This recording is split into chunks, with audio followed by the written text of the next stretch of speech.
In a quiet American heartland town, a shy farm girl faces ruthless bullies who tie her to a tree, thinking she's defenseless. But they don't know her secret. She's married to a Delta Force legend who's about to unleash hell. Buckle up for a gripping 12,000-word tale of loyalty, revenge, and unexpected twists that'll leave you speechless. Subscribe now at insert platform link to dive into this epic story and join thousands of readers in the USA and UK who can't get enough of raw, heart-pounding narratives. The sun hung low over the rolling fields of Willow Creek, Iowa, painting the corn stalks gold as they swayed in the late summer breeze. Clara Hensley, a slight woman of 26 with chestnut hair tied in a loose braid, knelt in the dirt of her family's farm, tending to a patch of sunflowers. Her hands, calloused from years of working the land, moved with quiet precision, pulling weeds and coaxing life from the soil. Clara was the kind of person who faded into the background soft-spoken, with eyes that held a gentle warmth but rarely met anyone else's. To the folks in Willow Creek, she was just that Hensley girl, the one who kept to herself, who never stirred trouble, who lived in the old farmhouse with her aging father, tending to crops and livestock with a diligence that bordered on devotion. But Clara carried a secret, one she guarded as fiercely as she did her heart. She wasn't just a farm girl. She was the wife of Ethan Caldwell, a Delta Force operator who'd been her high school sweetheart before he vanished into the shadowy world of special operations. Clara's life hadn't always been so quiet. Growing up, she'd been the target of relentless bullying kids like Tommy Grayson and his crew, who'd mocked her patched clothes, her quiet demeanor, her refusal to fight back. Tommy, now a hulking man in his late 20s, still ruled Willow Creek's social scene with the same cruel charisma he'd wielded as a teenager. He owned the local auto shop, a hub for the town's rougher crowd, and his old high school posse Ricky Dale, and a wiry newcomer named Shane Steele, followed his lead. They'd never let Clara forget her place, tossing snide remarks when she passed by in town, or accidentally knocking over her market stall. But Clara endured, her silence a shield, her thoughts always drifting to Ethan. He was her anchor, even when he was half a world away, deployed on missions he could never talk about. Their marriage, a quiet ceremony 3 years ago during one of his rare leaves, was known only to her father and a handful of trusted souls. Ethan had promised her he'd always come when she needed him, and Clara clung to that promise like a lifeline. That afternoon, as Clara hauled a basket of vegetables to the barn, she heard the familiar rumble of a pickup truck tearing down the dirt road. Tommy's black Chevy, jacked up on oversized tires, screeched to a stop near the fence. Her stomach twisted. Tommy leaned out the window, his grin sharp as a blade. "Well, look at you, Clara Hensley, still playing in the dirt like a kid," he called, his voice dripping with mockery. Ricky and Dale, lounging in the truck bed, snickered, while Shane, the new guy, watched her with a cold, calculating stare that made her skin crawl. Clara kept her head down, hoping they'd tire of her silence and leave. But Tommy wasn't in the mood to let her off easy. "Heard your old man's selling off more land," he said, climbing out of the truck. "Guess you're too weak to keep this place running. Bet you'd sell it all if I offered you a night out." His laughter was cruel, echoed by his friends. Clara's fingers tightened around the basket, but she said nothing, her heart pounding. She knew better than to engage. Tommy thrived on reactions, and she refused to give him one. But Tommy wasn't done. He sauntered closer, kicking at a sunflower stalk until it snapped. "You know, Clara, you're too quiet for your own good. Makes people think you're hiding something." He leaned in, his breath sour with cheap beer. "What's a girl like you got to hide, huh?" Clara stepped back, her eyes fixed on the ground, willing herself to stay calm. She thought of Ethan, his steady voice, his unshakable calm under pressure, and it gave her strength. "Leave me alone, Tommy," she said softly, barely above a whisper. It was the wrong move. Tommy's grin vanished, replaced by a scowl. "You don't tell me what to do,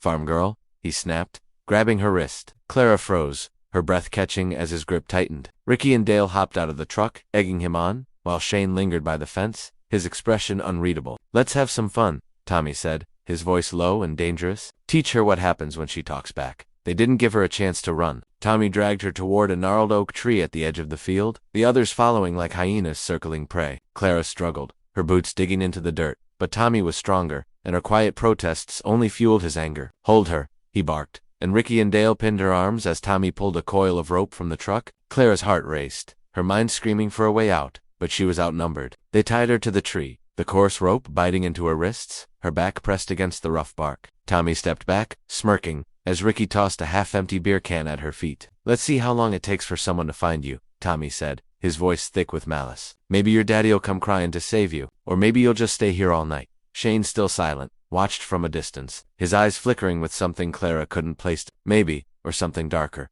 As the truck roared away, leaving her bound and alone, Clara's fear gave way to a quiet resolve. She wasn't helpless, not entirely. Tucked in her pocket was her phone, a simple burner Ethan had given her for emergencies. Her fingers, though trembling, worked it free, and she managed to dial the only number programmed into it. Ethan's voice answered on the first ring. "Com," but laced with an edge that sent a shiver through her. "Clara, what's wrong?" She swallowed hard, her voice steady despite the tears stinging her eyes. "Ethan, I need you. They tied me to a tree. Tommy Grayson and his friends. I'm at the farm." There was a pause, a silence so heavy it seemed to swallow the world. Then Ethan's voice came again, low and lethal. "I'm coming. Stay strong." The call ended, and Clara leaned her head back against the tree, her breath steadying. Tommy and his crew had no idea what they'd just unleashed. Ethan Caldwell was a ghost, a man who existed in the spaces between official records and whispered legends. At 30, he was a Delta Force operator with a reputation for getting things done, missions that never made the news, operations that left no trace. He'd been in a classified location,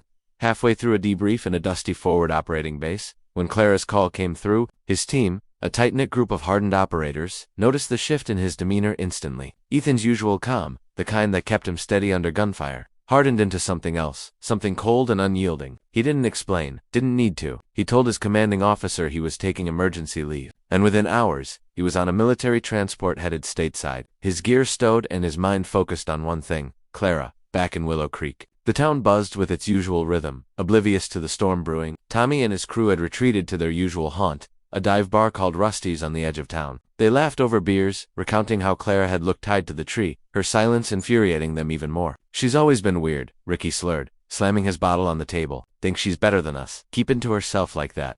Dale nodded, his face flushed. "Bet she's crying right now, waiting for someone to cut her loose." Shane, nursing a soda instead of beer, stayed quiet, his eyes scanning the room. He'd only been in Willow Creek a few months, a drifter who'd fallen in with Tommy's crew for reasons he hadn't shared. Unlike the others, he didn't revel in the cruelty. Something about Clara's defiance, her refusal to beg, had unsettled him. But he kept his thoughts to himself, knowing better than to cross Tommy. Clara, still bound to the tree, focused on breathing, on staying calm. The sun had dipped below the horizon, and the air grew chilly, the ropes chafing her skin. She thought of Ethan, not the soldier, but the boy she'd fallen in love with. They'd met in high school, when he was a lanky kid with a quick smile and a knack for fixing things. He'd been the only one who didn't laugh at her patched clothes or her quiet ways. When he'd enlisted after graduation, promising to come back for her, she'd waited, and when he'd proposed during a fleeting visit home, she'd said yes without hesitation. Their life together was unconventional, weeks or months apart, cryptic letters, burner phones, but it was theirs. Clara trusted Ethan, not just to save her, but to handle this in a way that wouldn't destroy the fragile peace she'd built in Willow Creek. Ethan's plane touched down at a regional airport just after midnight. He rented a nondescript sedan, his movements precise, his gear minimal, a duffel with a change of clothes, a concealed sidearm, and a tactical knife. He didn't need much. Delta Force had trained him to be a weapon, to assess and act with surgical precision. As he drove toward Willow Creek, his mind raced through scenarios. Clara's call had been brief, but the fear in her voice restrained, controlled. But there had lit a fire in him. Tommy Grayson. The name brought back memories of high school, of the bully who'd tormented Clara even then. Ethan had wanted to deal with him years ago, but Clara had begged him to let it go, to keep their life separate from the town's petty dramas. Now, though Tommy had crossed a line, and Ethan wasn't the forgiving type, he reached the farm just before dawn, the sky a bruised purple. Clara was still there, tied to the tree, her head bowed but her spirit unbroken. Ethan's heart clenched at the sight of her, his Clara, strong despite everything. He cut the ropes with his knife, his hands gentle but shaking with suppressed rage. Clara fell into his arms, her breath hitching, but she didn't cry. "You came," she whispered. "Always," he replied, his voice rough. He checked her for injuries, his training kicking in, but she waved him off. "I'm fine, just don't let them get away with this." Ethan's jaw tightened. "They won't." He helped her to the farmhouse, where her father, a grizzled man named Amos, was waiting. Amos knew better than to ask questions when he saw Ethan's expression. "Take care of her," Amos said gruffly. Ethan nodded. "I will, but first, I'm taking care of him." Ethan didn't waste time. He knew Tommy and his crew would be at Rusty's, their routine as predictable as the sunrise. He drove into town, his sedan blending into the early morning traffic of pickups and delivery vans. Rusty's was a squat, neon-lit building with peeling paint and a gravel lot packed with trucks. Ethan parked a block away, slipping into the shadows as he scouted the place. His training took over observe, assess, execute. He noted the exits, the number of vehicles, the faint hum of music from inside. He wasn't here to start a war, but he wasn't leaving without sending a message. Inside, Tommy held court at a corner table, his laughter loud and obnoxious. Ricky and Dale were there, half drunk, while Shane sat apart, his eyes on his phone. Ethan entered quietly, his presence barely registering until he was halfway across the room. He wore a plain jacket, jeans, and a baseball cap pulled low, nothing to suggest the predator beneath. Tommy noticed him first, his grin faltering. "Who the hell are you?" he demanded, standing. Ethan didn't answer. He moved fast, closing the distance before Tommy could react. A single, precise strike to Tommy's solar plexus dropped him gasping to the floor. Ricky lunged, but Ethan sidestepped, twisting Ricky's arm until he yelped and fell. Dale froze, his beer bottle slipping from his hand. Shane, to Ethan's surprise, didn't move, just watched with that same unreadable expression. "I'm Clara's husband," Ethan said, his voice low, each word a blade. "You touched her, you tied her to a tree. That was a mistake." The bar went silent, patrons staring, the bartender frozen mid. Tommy, clutching his chest, tried to laugh it off. "Husband, that nobody? You're bluffing." Ethan didn't blink. He grabbed Tommy by the collar, dragging him outside to the gravel lot. The others followed, Ricky and Dale too scared to intervene, Shane trailing at a distance. Ethan didn't need to raise his voice. "You're going to apologize to her, in person, and you're going to mean it, or I'll make sure you never touch anyone again." Tommy, still defiant, spat at Ethan's feet. "You think you scare me? You're just some soldier boy playing tough." Ethan's smile was cold. He didn't need to prove anything with words. He moved again, faster than Tommy could track, pinning him against the side of his own truck. A knee to the stomach, a controlled strike to the jaw. Tommy crumpled, his bravado gone. Ethan didn't stop there. He turned to Ricky and Dale, who backed away, hands raised. "We didn't mean nothing," Ricky stammered. Ethan's eyes narrowed. "You'll apologize too, all of you." Shane, still silent, stepped forward, his hands in his pockets. "I didn't touch her," he said quietly. Ethan studied him, sensing something off, but nodded. "Then you're smarter than them." The confrontation ended with Tommy and his crew battered but alive, their egos bruised worse than their bodies. Ethan drove them to the farm, where Clara waited on the porch, her father by her side. Tommy, Ricky, and Dale mumbled apologies, their eyes downcast, Tommy's face swollen and red. Clara accepted their words with a nod, her expression unreadable. Ethan watched, his hand resting lightly on her shoulder. But as the group turned to leave, Shane lingered,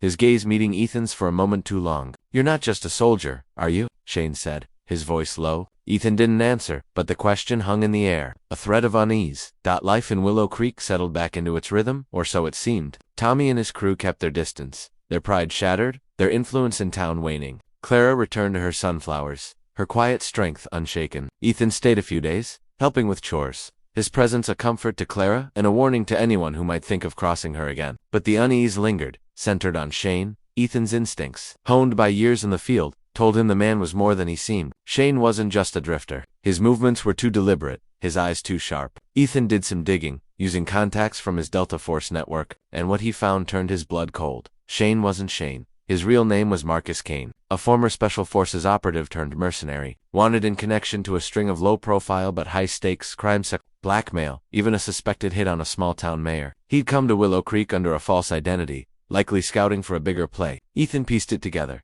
Kane had latched onto Tommy's crew as cover, using their petty cruelty to blend in while he worked on something else. Clara had been a target, not just because of Tommy's bullying, but because Kane had learned about Ethan, a Delta Force operator's wife, living quietly in a nowhere town, was a potential leverage point. Tying Clara to the tree hadn't been Tommy's idea, had been Kane's, a test to see how Ethan would respond. Ethan didn't tell Clara everything, not wanting to scare her, but he warned her to stay vigilant. He couldn't stay in Willow Creek. His unit was calling him back for a critical mission, but he set up safeguards. A new security system for the farm, a direct line to his team, and a promise to Amos to keep an eye on things. Clara, stronger than she looked, insisted she could handle herself. "I've got you, Ethan," she said, her voice firm, "and I've got this."